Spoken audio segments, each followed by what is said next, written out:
Teabags, my name's Tom, and welcome to the second episode of Season 2 of Item of the Week, a series where I create weapons, armours, items and trinkets with special abilities and backstories for you to use in your roleplay campaigns.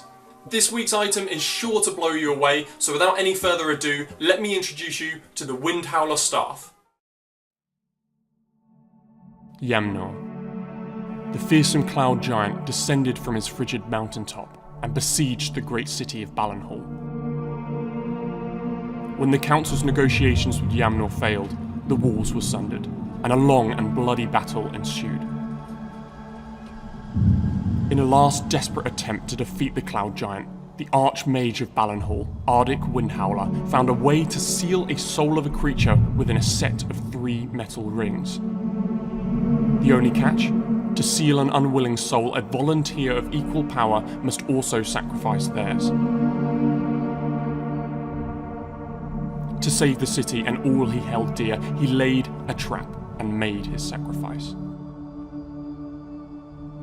Suddenly, amidst the chaos, the cloud giant disappeared, replaced by the 3 metal rings.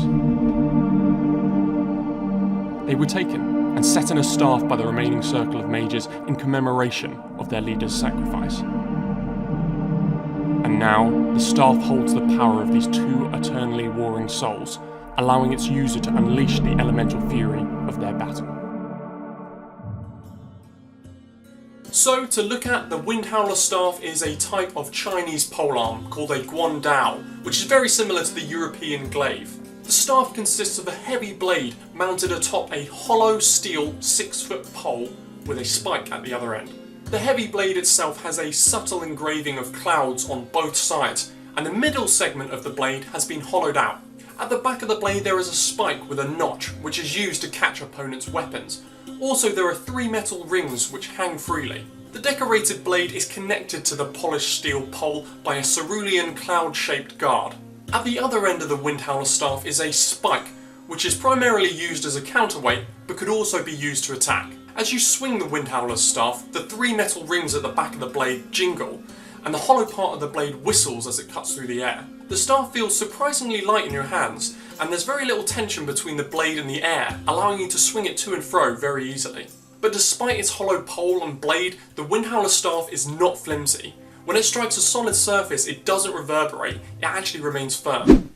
Unsurprisingly, the Windhowler staff's exotic appearance is accompanied by multiple magical abilities. So the first notable magic feature of the Windhowler staff is its ability to allow strong gusts of wind, magical or natural, to flow right through the user.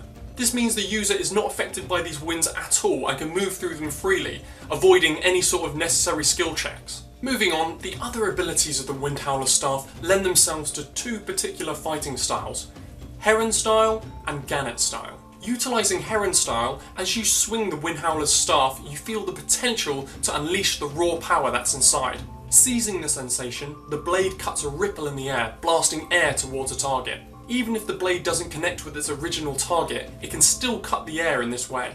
Utilising Gannet style, you spin the Windhowler's staff above your head, feeling a torrent of wind around you.